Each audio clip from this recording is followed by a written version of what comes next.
கடற்கரை எஃப்எம் நேயர்களுக்கு அன்பின் வணக்கம். நான் இறைமன் சாகர். நேருக்கு நேர் நிகழ்ச்சியில் மீண்டும் உங்களை சந்திப்பதில் மற்றற்ற மகிழ்ச்சி. இன்றைக்கு நேருக்கு நேர் நிகழ்ச்சியில் கவிஞர் வினி அவர்களோடு உரையாடவிருக்கின்றோம். கவிஞர் வினி அவர்களுடைய வாழ்க்கை, அவருடைய இலக்கிய பயணம் மற்றும் அவரை சார்ந்த விஷயங்களோடு நாம் அவரோடு உரையாடவிருக்கின்றோம். வணக்கம் சார். சார், உங்களை பற்றி நேயர்களுக்கு அறிமுகப்படுத்தலாமா? என்னுடைய பெயர் ரோக் வெனான்சியஸ். ஆனால் என்னை வினி என்று தான் எல்லாரும் கூப்பிடுவாங்க. அதனால நெருங்கிய நண்பர்கள், பெற்றோர்கள் வீட்டில் என்னை வினின்னு கூடுவாங்க. மற்றபடி வெளியூரில் படிக்கிற கல்லூரி, வேலை பார்க்குற இடங்கள் இடத்துலையும் ரோக் வெனான்சியஸ் சொன்னா தான் என்ன தெரியும். என்னுடைய சொந்த ஊர் கன்னியாகுமரி மாவட்டத்தில் புத்தன்துறை. எங்கள் அப்பா பேர் மைக்கேல், அம்மா பேர் ரீட்டா. நாங்கள் ரொம்ப 2-3 தலைமுறைகளாட்டே நாங்கள் புத்தந்துறையை பூர்வீகமாக கொண்டவர்கள். ரொம்ப மகிழ்ச்சி சார். உங்களுடைய குடும்பம் பற்றி எங்களுக்கு பகிர்ந்து கொண்டதில் ரொம்ப மகிழ்ச்சி. நீங்க என்ன படிச்சிருக்கீங்க, எங்கெங்க படிச்சீங்க, அதை பத்தி கொஞ்சம் சொல்லுங்களேன். என்னுடைய கல்வி அப்படின்றத பார்த்தா, என்னுடைய தொடக்க கல்வி நடுநிலை பள்ளி வரைக்கும் நான் என்னுடைய சொந்த ஊரான புத்தந்துறை கிராமத்தில் புனித பாலயேசு நடுநிலை பள்ளி அப்படின்னு சொல்லக்கூடிய தமிழ் வழி கல்வி நிலையத்தில் தான் நான் படித்தேன். அதுக்கு பிறகு கார்மல் மேல்நிலை பள்ளி நாகர்கோவிலில் படித்து கல்லூரி படிப்பை திருநெல்வேலி மாவட்டத்தில் பாளையங்கோட்டை புனித சவேரியார் கல்லூரியில் என்னுடைய பிகாம் பட்டப்படிப்பை முடித்தேன். அதற்கு பிறகு வேலைக்கு போயிட்டேன். ஆனால் அதற்கு பிறகும் ICW இந்த மாதிரி சில அக்கௌண்ட்ஸ் சம்பந்தமான படிப்புகளை படிக்க முடித்திருக்கேன். சார், நீங்க பிகாம் எல்லாம் படிச்சு ஒரு கணக்காளரா இருக்கீங்க. ஒரு கணக்காளரா பயணித்த உங்களுடைய அந்த பயணம் பற்றி சொல்லலாமா? என்னுடைய பணி அனுபவம் சொன்னா, நான் முழுக்க அக்கௌண்டன்ட் அந்த லைன்லயே தான் வேலை பார்த்துருக்கிறேன். நான் படித்து முடித்த காலத்துல இருந்தே ஆடிட்டர்கிட்ட, அப்புறமா நிறுவனங்கள், தனியார் நிறுவனங்கள்ல அப்படி நிறைய இடங்கள்ல வேலை பார்த்துருக்கிறேன். தொடக்க காலகட்டத்தில் சென்னையில வேலை பார்த்தேன். அதற்கு பிறகு மும்பை போயிட்டு அங்க ஒரு 4-5 வருடங்கள் அங்க பணி செய்த அனுபவம். அதற்கு பிறகு அங்க இருந்து வெளிநாடுகளுக்கு சொல்ல வேணும் அப்படின்ற ஒரு ஆர்வத்துல துபாய்க்கு போனேன். துபாயில ஒரு 10 வருஷம் அங்கேயும் துபாய் ஏர்போர்ட்ல வேலை செய்யக்கூடிய வாய்ப்பு கிடைத்தது. இப்படி பல இடங்கள், பல ஊர்கள், நகரங்கள்ல தனியார் நிறுவனங்கள்ல கணக்காளராட்டும், ஸ்டோர் கீப்பராட்டும் இப்படியே வேலை பார்த்துருக்கிறேன். இப்படி என்னுடைய வேலைன்னு சொல்லும்போது, நான் என்ன படித்தனோ அதுல என்னுடைய அனுபவம் இன்றைக்கு வரைக்கும் அதை தொடர்ந்துட்டு தான் இருக்கு. இப்பவும் நான் அக்கௌண்டன்ட், அப்புறமா டாக்ஸ் கன்சல்டன்ட், அந்த மாதிரி வரி சம்பந்தமான, கணக்கு சம்பந்தமான வேலைகளை தான் நான் இன்றைக்கும் பார்த்துக்கிட்டு இருக்கிறேன். சார், நீங்க துபாயில ஒரு 10 வருஷம் வேலை பார்த்ததா சொன்னீங்கல்ல, அங்க வேலை பார்த்ததுனால உள்ள அனுபவங்கள் என்ன? உங்களுடைய துபாய் எக்ஸ்பீரியன்ஸ், அதை பத்தி கொஞ்சம் சொல்லுங்களேன்.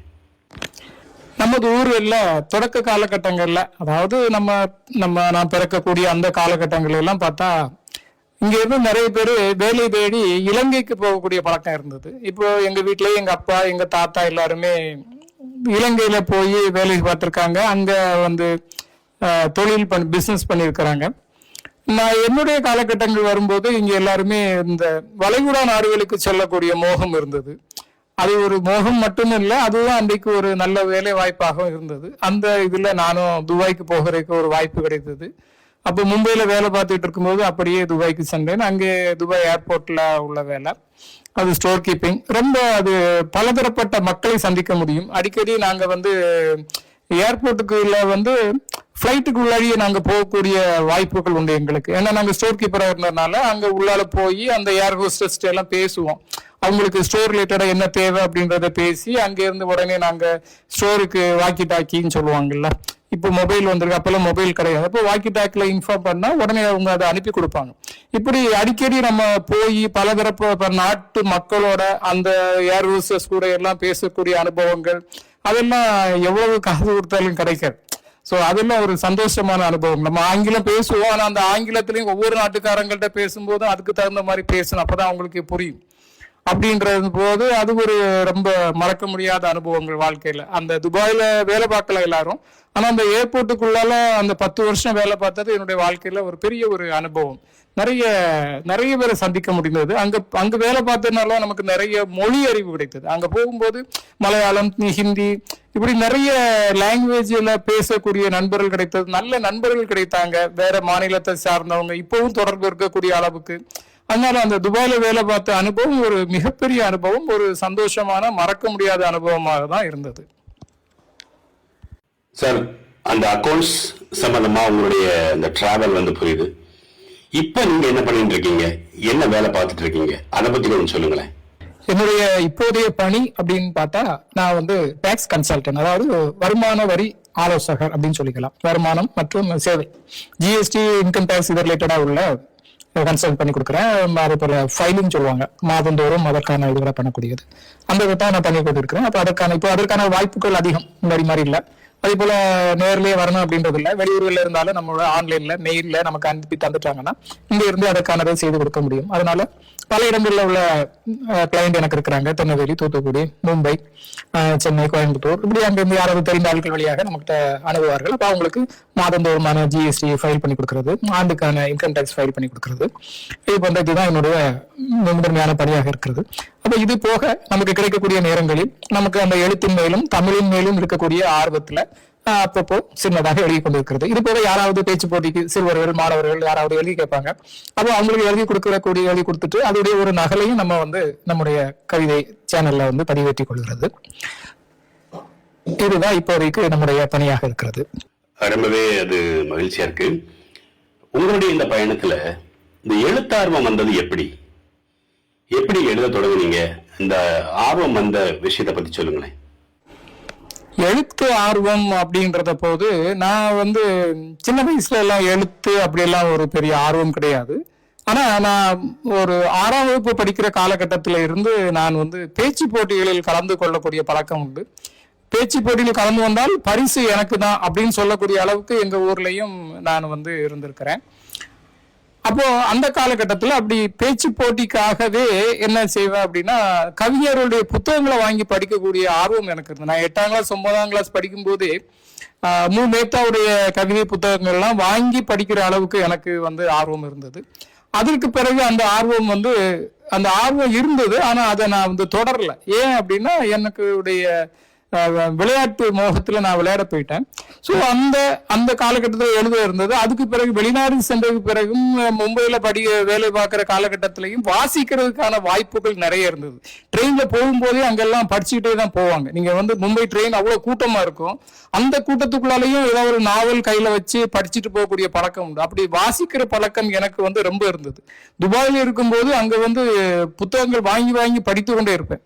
அப்படி அந்த காலகட்டத்துல நம்ம படித்த புத்தகங்களுடைய தாக்கம் பின்னால எழுதணுன்ற அளவுக்கு கொண்டு நிறுத்தி இன்றைக்கு கவிதை கரை வினி என்று அறியப்படுகிற அளவுக்கு ஒரு எழுத்தாளர்னு சொல்லக்கூடிய அளவுக்கு அந்த அங்கீகாரத்தை எனக்கு கிடைச்சிருக்கு. அப்படின்னா நான் சின்ன வயசுல இருந்தே வாசிக்க ஆரம்பித்த புத்தகங்கள், என்னை ஈர்த்த அந்த எழுத்தாளர்கள் சொல்லும் போது முதல்ல சொன்ன மாதிரி மு. மேத்தா, வலம்புரி ஜான், ஜெயகாந்தன், பாலகுமாரன், இப்படி அந்த ஒரு காலகட்டத்திலையும் என்னுடைய வாசிப்பின் ரசிகத்தன்மை மாறி இருக்கு. அதுக்கு தகுந்த மாதிரி அந்த எழுத்தாளருடைய நூல்களும் மாறி, வைரமுத்து, அப்படி எல்லாருடைய புத்தகங்களும் நிறைந்த ஒரு ஒரு ஒரு நூலகமாக தான் என்னுடைய வீடே இருந்திருக்கு. இன்றைக்கும் வீட்டுல நிறைய நூல்கள் இருக்குது. ஆனா இன்னைக்கு அந்த அளவுக்கு வாசிக்கிறது இல்லை. நான் இன்னைக்கு எழுதுறேன் அப்படின்னா அந்த நடை கூட சிலவங்க சொல்லுவாங்க, உங்களுடைய எழுத்து நடை ஒரு பழைய நடையாக இருக்கிறது, இப்போ உள்ள நவீன எழுத்தா இல்லையே அப்படின்னு சொல்லுவாங்க. ஒருவேளை இருக்கலாம். ஏன்னா எனக்குள்ளால தாக்கத்தை ஏற்படுத்திய நூல்கள் பார்க்கும்போது பழைய நூல்கள். அப்ப நான் வாசித்த காலகட்டம் அப்போ வாசித்தது இன்றைக்கு நான் எழுத்தாக என்னுடைய இதுல பிரதிபலித்துக் கொண்டிருக்கிறேன் அப்படின்னு நினைக்கிறேன். அதுதான் என்னுடைய எழுத்து ஆர்வம். ரொம்ப மகிழ்ச்சி. என்னென்ன நூல்கள் நீங்க எழுதிருக்கீங்க? நீங்க எழுதி வெளியிட்ட உங்களுடைய நூல்கள் பத்தி சொல்லலாமா? நூல்கள் என்ன எழுதியிருக்கிறேன் அப்படின்னு கேக்குறீங்க. ஆனா நூல்கள் அப்படின்னு பார்த்தா நான் இதுவரை எழுதின நூல் கவிதை கரை அப்படின்னு ஒரு கவிதை புத்தகம் மட்டும்தான். ஆனா இது என்ன அப்படின்னா, நான் எழுதணும்னு சொல்லிட்டு எழுதல. நான் மற்றவங்க யாராவது கவிதை போட்டிக்கோ பேச்சு போட்டிக்கோ எழுதி கேட்டா எழுதி கொடுப்பேன். அதுல உள்ள ஒரு நகல் என்னுடைய வீட்டுல இருக்கும். அதை என்னுடைய மனைவி பத்திரப்படுத்தி வைக்கக்கூடிய ஒரு பழக்கம் இருந்தது. அப்போ பின்னாட்கள்ல அப்படி பத்திரப்படுத்தி வைத்திருந்த நிறைய கவிதைகளை பார்க்கும்போது நம்ம இன்னும் எழுதுனா என்ன அப்படின்னு தோணுச்சு. அப்போ எழுதுறதை எங்க சேர்த்து வைக்கிறது, இதே மாதிரி பேப்பர்ல மனைவிட்டே கொடுத்துட்டு இருந்தா அது எவ்வளவு நாளைக்கு அது அங்க இருக்கும் அப்படின்ற யோசிக்கும் போது என்னுடைய மகள் எனக்கு ஒரு ஐடியா சொல்றேன், நீங்க ஒரு யூடியூப் சேனல் ஆரம்பிச்சு நீங்க எழுதுற அதுல போட்டு வச்சுக்கோங்க, பாக்குறவங்க பார்க்கட்டும், இல்லைன்னா அது ஒரு உங்களுக்கு ஸ்டோரேஜ் மாதிரி இருக்கும் அப்படின்ற ஒரு எண்ணத்துக்காக தான் அப்போ நான் ஒரு யூடியூப் சேனல் ஆரம்பிச்சுட்டு என்னுடைய கவிதைகளை எழுதி எழுதி அதுல போட ஆரம்பிக்கிறேன். அப்போ அதுல வெறுமனே அந்த யூடியூப் சேனல் இப்போ உள்ள மாதிரி லைக் வேணும் அது வேணும் அப்படிலாம் கிடையாது. என்னுடைய கவிதைகளை வைக்கிறதுக்கான ஒரு பெட்டகமாக நான் தொடங்கினது. அதனால அதுல வெறுமனே கவிதைகள் மட்டும்தான் அதுல எழுதிட்டே இருந்தேன். இப்பவும் அது நிறைய எழுதின உடனே அப்ப வீட்டுலன்னு சொல்றாங்க, நண்பர்களும் இவ்வளவு கவிதை சேர்ந்துட்டு இதை ஒரு புத்தகமாக வெளியிட்டால் என்ன அப்படின்ற ஒரு கேள்வி எனக்குள்ள வரும்போது, ஆம் எழுதலாம் வெளியிடலாமே அப்படின்னு சொல்லும்போது முதல் முறையாக ஒரு புத்தகத்தை வெளியிடுறேன். எந்த விதமான பின்புலமும் இல்லாமல், எந்த விதமான பதிப்பகத்திற்கும் போகாமல் நானே அதை டைப் பண்ணி நாங்களே அதை ப்ரூஃப் ரீடிங் எழுத்து பிழைகள் பார்த்து என்னுடைய மனைவி பிள்ளைகள் எல்லாருமாக சேர்ந்து ஒரு ஒருங்கிணைந்த முயற்சியாக அந்த புத்தகத்தை வெளியே கொண்டு. இப்பவும் புத்தகம் விடணும் அப்படின்ற ஆர்வம் எனக்கு கிடையாது. எனக்கு கிடைக்கிற நேரத்தில் என்னை பாதித்த விஷயங்களை நான் எழுதணும், எழுதிக்கிட்டு இருக்கிறேன். அவ்வளவுதான் என்னுடைய இது. அது இல்லாம நிறைய புத்தகங்களில் இப்போ நம்முடைய நெய்தல் படைப்பாளர்கள் இதுல கூட கவிதையை கேட்கும்போது ஒரு கவிதை எழுதி கொடுத்திருப்போம், அது அங்க வந்திருக்கு. இது போல நிறைய புத்தகங்களில் என்னுடைய கவிதை பிரசுரமாக இருக்கிறது. அந்த கவிதை தொகுப்புகளில் என்னுடைய கவிதை பிரசுரமாக இருக்கிறது. என்னுடைய புத்தகம் என்று சொன்னால் அது கவிதை கரை என்கின்ற ஒரு கவிதை தொகுப்பு தான். சார், உங்களுடைய பெயர் வினி, உங்களுடைய முழு பெயர் ராக் வென்சியஸ். அப்படி இருந்தாலும் இப்ப நீங்க அறியப்படக்கூடியது கவிதை கரை வினி அப்படிதான். அதுக்கு காரணமா இருக்கக்கூடியது உங்களுடைய கவிதை கரை என்று சொல்லக்கூடிய ஒரு யூடியூப் சேனல் அப்படின்னு சொல்லலாம். அதைத்தான் உங்களுடைய பெயரின் அடைமொழியா நீங்க வச்சிட்டு இருக்கீங்க. கவிதை கரை யூடியூப் சேனல் பத்தி சொல்லலாமா? யூடியூப் சேனல் சொல்லும் போது என்னோட யூடியூப் சேனலுடைய பேரு கவிதை கரை. அது என்னவோ எனக்கு அந்த பேர் பிடித்திருந்தது. கடற்கரை அப்படின்றதுனால கடற்கரையிலிருந்து வரக்கூடிய ஒரு கவிதைகள் அப்படின்ற ஒரு இதை முன்வைத்து கவிதை கரை என்று வைத்தேன். என்னுடைய கவிதை கரை யூடியூப் சேனல்ல ஒரு கிட்ட ஏறக்குறைய ஒரு 1000 சப்ஸ்கிரைபர் இருக்கிறாங்க. நான் அதுக்காக ரொம்ப மெனக்கடல் கிடையாது. அதை எடிட்டிங் பண்றது நானே தான் பண்ணிக்கிறது. அதற்கான வீடியோக்களையும் நானே எடுத்துக்கொள்வேன். வழக்கமாக மாலை நேரத்தில் கடற்கரையில ஒரு நடை பயிற்சி செய்யக்கூடிய ஒரு பழக்கம் எனக்கு ரொம்ப நாட்களாக இருக்கிறது. அப்போ போகும்போது நான் அந்த கடற்கரையில் தினமும் என்னை ஈர்க்கின்ற அந்த கடலையும் அதன் கரைகளையும் வானத்தையும் எடுக்கக்கூடிய வீடியோக்களோ அல்லது அதனுடைய புகைப்படங்களையோ தான் நான் என்னுடைய யூடியூப் சேனல்ல பதிவேற்றுறது வழக்கம். அது இல்லாமல் ஒரு சில போடுகிறது வழக்கம். அந்த கவிதை கரையில் நான் ஏற்கனவே குறிப்பிட்டது போல வெறுமனே கவிதை சார்ந்தது மாத்திரம்தான் இருக்கும். இல்லைன்னா கடற்கரை சார்ந்த ஏதாவது ஒரு பதிவு இருக்குமே இல்லாமல் வேறு எந்த பதிவுகளையும் நான் போடுறது கிடையாது. சார், இந்த யூடியூப் சேனலை பொறுத்த அளவுல எந்த சேனல் எப்ப ரீச் ஆகும் அப்படின்னு நம்ம சொல்ல முடியாது. குறிப்பா என்னன்னா நல்ல நோக்கத்தோட செய்யக்கூடிய சேனல் நிறைய சக்சஸ் ஆகிறது கிடையாது. ஆனா தேவையில்லாத சில காரியங்களை வச்சு வீடியோஸ் போட்டீங்கன்னா நல்ல ரீச் ஆகும். மக்கள் ரொம்ப சப்போர்ட் பண்ணி அதை இது பண்ணக்கூடிய ஒரு மோசமான சூழல் கூட சொல்லலாம் ஓப்பனா. அந்த மாதிரி தான் நம்ம பார்த்துட்டு வரோம். இந்த கவிதை சார்ந்து இயங்கக்கூடிய உங்களுடைய இந்த கவிதைக்கரை யூடியூப் சேனலுக்கு மக்களுடைய ஆதரவு எப்படி இருக்கு?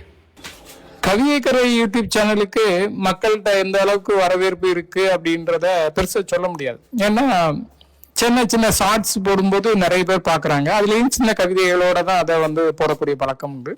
மற்றபடி கவிதைகளையும் ரசிக்கிறாங்க. இதுல என்ன அப்படின்னா முன்பின் தெரியாத நபர்கள் நமக்கு செய்தி அனுப்புவாங்க, உங்களுடைய கவிதை நல்லா இருந்தது அப்படின்றத கேட்கும்போது ரொம்ப சந்தோஷமா இருக்கு. இதுல குறிப்பிட்டு சொல்லணும் அப்படின்னா நான் கழிந்த வருடம் கல்லூரி காலங்கள் அப்படின்னு ஒரு கவிதை எழுதியிருந்தேன். அப்போ நான் படித்த அந்த கல்லூரி காலகட்டத்தில் என்னை பாதித்த அல்லது அந்த சம்பவங்களை அதனுடைய அடிப்படையில் தான் அந்த கவிதையை எழுதியிருந்தேன்.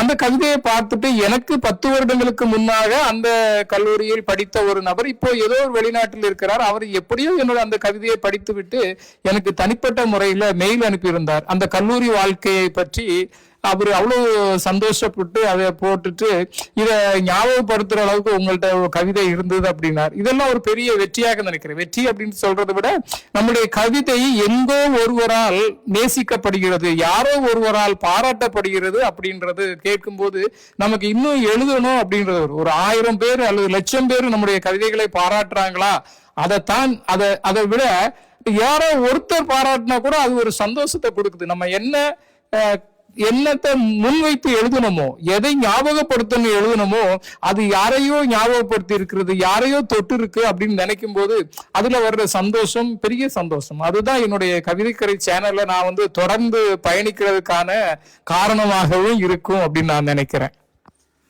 சார், நீங்க ஒரு கவிஞரா இருக்கீங்க. ஒரு கவிஞர்னா கண்டிப்பா கவிதை எழுதுறதோட நின்று போகாது. நிச்சயமா உங்களுக்குள்ள வேறும் சில திறமைகள் இருக்கிறதுக்கான வாய்ப்புண்டு. உங்களுக்கு இருக்கக்கூடிய மற்ற திறமைகள் என்னென்ன, அல்லது உங்களுடைய பொழுதுபோக்கு என்ன, அதை பத்தி கொஞ்சம் சொல்லுங்களேன். திறமை அப்படின்னு பார்க்கும்போது எழுத்து ஒரு திறமை தான், சரிதான். ஆனா அதை தாண்டி புகைப்படம் எடுக்கிறது, அந்த எடுத்த புகைப்படங்களுக்கு ஏற்ற மாதிரி எழுதுறது, அது சம்பந்தமா அதை ஏன்னு சொல்லக்கூடிய அந்த தொழில்நுட்பத்துல அதை பாடலாக மாற்றக்கூடியது, இதெல்லாம் ஒரு ஆர்வம். திறமைன்னு சொல்றதை விட இதெல்லாம் ஆர்வம். அதை வளர்த்து கொண்டே இருக்கிறோம். அதுதான் இன்றைக்கு நம்முடைய திறமைன்னு பார்க்கலாம். அது போல எனக்கு திறமைன்னு சொல்லும் போது நான் உங்கள ஏற்கனவே சொன்னது போல என்னுடைய எழுத்து, பேச்சு இவைகளெல்லாம் சின்ன வயசுல இருந்ததை ஏன் தொடராம விட்டேன் அப்படின்னு பாத்தீங்கன்னா, என்னுடைய விளையாட்டு. நான் ஒரு மிகப்பெரிய கால்பந்து விளையாட்டு ரசிகன், வீரன் சொல்றதை விட ரசிகன். அப்போ அந்த காலகட்டத்துல நான் பள்ளியிலும் சரி கல்லூரியிலும் சரி விளையாடி இருக்கிறேன். கல்லூரி அணியுடைய கேப்டனா கூட இருந்திருக்கிறேன் பாளையங்கோட்டை சேவியர்ஸ் காலேஜ்ல. அந்த காலகட்டங்கள், அந்த அனுபவங்கள் எல்லாம் மறக்க முடியாதது. அப்படின்னா அது ஒரு சந்தோஷமான நாட்கள் இல்லையா. அப்படி கால்பந்துல ஒரு மிகப்பெரிய ஒரு ஆர்வம் உள்ள மனுஷன் தான் நான். எங்க ஊரே அப்படித்தான். புத்தந்துறைன்னு சொல்லும் போதே உங்களுக்கு தெரியும், குமரி மாவட்டத்தில் கிழக்கு பகுதியில புத்தந்துறை ஒரு மிகச்சிறந்த கால்பந்து அணி கொண்ட ஊர். மார்னிங் ஸ்டார் ஃபுட்பால் கிளப்னு சொல்லுவாங்க. அது அந்த விளையாட்டுன்னு சொல்லும் போது நான் ரொம்ப 35 வயதுக்கு மேல் கூட மேட்சுகளை விளையாட போகக்கூடிய பழக்கம் இருந்தது. வெளியூர்களுக்கெல்லாம் அப்ப டூர்னமெண்ட் போகும்போது விளையாடக்கூடிய பழக்கம் இருந்தது. அந்த எதிர்கால தலைமுறையும் அந்த விளையாட்டுகள்ல இப்ப ரொம்ப ஈடுபாடு இருக்கிறாங்கன்னு நினைக்கும் போது அதுவும் நமக்கு சந்தோஷமாக தான் இருக்கிறது. இப்பொழுது நேரம் கிடைக்கும் போது அந்த மேட்சுகள் எல்லாம் பார்த்துக்கூடியது உள்ள பழக்கம் நமக்கு இன்றைக்கும் இருக்கிறது. சார், இப்ப நீங்க கவிதைக்கரை அப்படின்னு உள்ள ஒரு நூல் வெளியிட்டு இருக்கீங்க. இன்னும் நிறைய பணிகள் இலக்கியம் சார்ந்து முன்னெடுத்துட்டு இருக்கீங்க. உங்களுக்கு கிடைத்த பாராட்டுகள் அல்லது விருதுகள், அதை பத்தி சொல்லுங்க. விருதுகள் அப்படின்னா, ஆமா, எனக்கு சில விருதுகள் கிடைத்திருக்கிறது. அந்த கடற்கரை இலக்கிய விட்டத்தில் படைப்பூக்க விருது பெற்றிருந்தேன். அதன் பிறகு இந்த ஆண்டுக்கான சிறந்த கவிதை நூலுக்கான பரிசை பெற்றிருந்தேன். சான்றோர் தளம் என்கின்ற ஒரு அமைப்பு, அது சென்னை மையமாக கொண்டு இயங்கக்கூடியது. ஆன்லைன்ல அவருடைய நூல் ஆய்வுகள் எல்லாம் நடக்கும். அதோடைய 100வது நிகழ்வை அவங்க சென்னையில கொண்டாடினாங்க. அதுல சிறந்த பங்கேற்பாளராக என்னை தேர்ந்தெடுத்து கௌரவித்தார்கள். அதற்கு ஒரு அவார்டும் கொடுத்து என்னை பாராட்டினார்கள். இப்படி அவர்களுடைய புத்தகத்திலுமே என்னை பற்றிய சில குறிப்புகளையும் பதிவிட்டிருந்தார்கள். இன்னும் சின்ன சின்ன அவார்டுகள், சில விழாக்களில் முதற்செங்கு நடத்தக்கூடிய ஆண்டுதோறும் முதற்செங்கு புத்தக திருவிழா நடத்துவது வழக்கம் தக்கலையில. அந்த விழாவிலும் கழிந்த ஆண்டு எனக்கு ஒரு அவார்டு கொடுத்தாரு, கவிச்சுடர் என்ற அவார்டு கொடுத்தாங்க. இவைகளெல்லாம் சின்ன சின்ன விருதுகளாகவும் பாராட்டுகளாகவும் பெற்றிருக்கிறேன். இது போக நிறைய இடங்கள்ல இருந்து விழாக்களில் பேசுவதற்கெல்லாம் அழைப்புகள் வரும். நானா இதை முழு நேர இதாக எடுத்துக்கொள்வதில்லை. அதனால நான் குறைவாகவே பங்கேற்கிறேன். என்னுடைய மற்ற வேலைகள் எனக்கு இருக்கிற காரணத்தினால இந்த விருதுகள் விழாக்களுக்கு போறது பெரும்பாலும் நான் குறைத்து கொள்கிறேன். அது என்னன்னு தெரியல, பாப்போம். அதற்கான நேரங்கள் எனக்கு சரியாக அமைவதில்லை. சார், உங்களுடைய பயணம் உண்மையிலேயே மகிழ்ச்சியா இருக்கு. எதிர்காலத்தில் நீங்க என்ன மாதிரியான திட்டங்கள் வச்சிருக்கீங்க? உங்களுடைய எதிர்கால லட்சியம் என்ன? எதிர்கால லட்சியங்கள் அப்படின்னு பெரிய அளவுக்கு ஒரு லட்சியங்கள்லாம் கிடையாது. என்னுடைய வாழ்க்கையே அப்படிதான். அந்தந்த காலகட்டத்துக்கு தகுந்த மாதிரி நம்ம வாழ்க்கையை எதிர்கொள்ளணும். சின்ன வயசுல விளையாடுற காலத்தில் விளையாடணும், பேச்சு இருந்த காலத்துல பேசணும், மேடைகள் ஏறி பேசணும். அதற்கு பிறகு அது எழுத்தாக மாறியது, இப்போ எழுதுறது, இப்பவும் சில மேடைகள்ல பேசக்கூடிய வாய்ப்பு கிடைத்தால் போகிறேன். அப்படி எதிர்காலத்துல என்ன அப்படின்னா தெரியல. எதிர்காலம் நமக்கு என்ன வாய்ப்புகளை வைத்திருக்கோ அதை முழுதாக பயன்படுத்தி கொள்ளணும் அப்படின்றதுதான். ஆனா அதை தாண்டி நீங்க சொன்ன மாதிரி லட்சியம் சொல்றதை விட ஒரு ஆசை இருக்கு. அது என்ன ஆசை அப்படின்னா ஒரு புதினம் எழுதணும், ஒரு நாவல் எழுதணும் அப்படின்னு ஒரு ஆசை இருக்கு. அதற்கான அதை தொடங்குறதுக்கான நேரம் தான் இன்னும் வாய்க்கல. அது தொடங்கி விட்டு அது வந்துடும் அப்படின்றது நம்பிக்கை இருக்கு. இது அடிக்கடி என்னுடைய மகன் சொல்லக்கூடியது, எப்ப உங்க கடற்கரையில இந்த ஊர்ல உங்களை பாதிச்ச விஷயங்களை எல்லாம் வச்சு நீங்க ஒரு நாவல் எழுதலாமே அப்படின்னு. கண்டிப்பாக எழுதணும்னு நானும் சொல்லிட்டு இருப்பேன். அந்த நாவலின் ஊடாக இந்த கடற்கரை மக்களுடைய வாழ்வியலை, கடற்கரை மக்களுடைய வரலாற்றை பதிவு செய்யணும் அப்படின்னு ஒரு ஆசை இருந்துட்டே தான் இருக்கு. அதை லட்சியம் சொல்ல முடியுமான்னு தெரியல, ஆசை இருந்துட்டே இருக்கு. அது கண்டிப்பாக செய்யணும் அப்படின்ற ஆசை இருக்கு. ஆனா கண்டிப்பாக பதிவு செய்வேன். நான் வாழ்ந்த, நான் ரசித்த என்னுடைய நெய்தல் நிலத்தை, நெய்தல் மக்களுடைய வாழ்வியலை ஒரு புதினமாக தர வேண்டும் என்கிறதில் எனக்கு ஒரு ஆசை இருக்கிறது. கண்டிப்பாக உங்களுடைய ஆசைகள் அல்லது கனவுகள் எல்லாமே கண்டிப்பா நிறைவேறணும். உங்கள் மூலமாக இன்னும் பல படைப்புகள் நம்முடைய தமிழ் இலக்கியத்துக்கு கிடைக்கணும். நிச்சயமாக உங்களுடைய வாழ்க்கையில் வரக்கூடிய நாட்கள் வசந்தம் வீசும் அப்படிங்கிற விஷயத்துல கடற்கரை FM சார்பில் வாழ்த்துக்களை தெரிவிச்சுக்கிறேன். இவ்வளவு டைமும் எங்களோட நேரம் ஒதுக்கி உங்களை பற்றிய முழு விவரங்களையும் பகிர்ந்து கொண்டதற்காக கடற்கரை FM சார்பில் மிகுந்த நன்றியை தெரிவிச்சுக்கிறேன். இவ்வளவு நேரமும் உங்களுடைய நேரத்தை ஒதுக்கி என்னோடு உரையாடிய இந்த நிகழ்வுக்கு உண்மையாகவே கடற்கரை எஃப்எம்க்கு என்னுடைய நன்றிகள். இது போன்று ஒவ்வொரு வாரமும் நீங்க ஒரு ஆளோட நேருக்கு நேர் நிகழ்ச்சி நடத்திக்கிட்டு இருக்கிறீங்க. நல்ல விஷயம், சந்தோஷம். நிகழ்ச்சிகள் பொதுவாகவே நல்லாக இருக்கிறது. நிறைய பேர் இந்த மாதிரி எஃப்எம் சின்ன சின்னதாக தொடங்கினாங்க, ஆனா அவங்க வெறுமனைய பாடல்களோட நிறுத்தி கொண்டாங்க. நீங்க இது போன்ற இலக்கிய நிகழ்வுகள், நேர்காணல்கள் என்று நீங்க அதை வேற தளத்துக்கு அதை நகர்த்திக்கிட்டு இருக்கிறீங்க. உண்மையாகவே கடற்கரை எஃப்எம்க்கு என்னுடைய வாழ்த்துக்கள். இன்னும் இது வளரணும். வாழ்க. நன்றி. இதுவரை கவிஞர் வினி அவர்களுடன் உரையாடினோம். மற்றொரு நேருக்கு நேர் நிகழ்ச்சியில் உங்கள் சந்திக்கும் வரை விடைபெறுவது இறைவன் சாகர். நன்றி, வணக்கம். கடற்கரை எஃப்எம்ஐ தொடர்ந்து கேளுங்கள். கடற்கரை எஃப்எம்மின் லிங்கை உங்கள் நண்பர்களுக்கும் உறவினர்களுக்கும் ஷேர் செய்யுங்கள். நன்றி.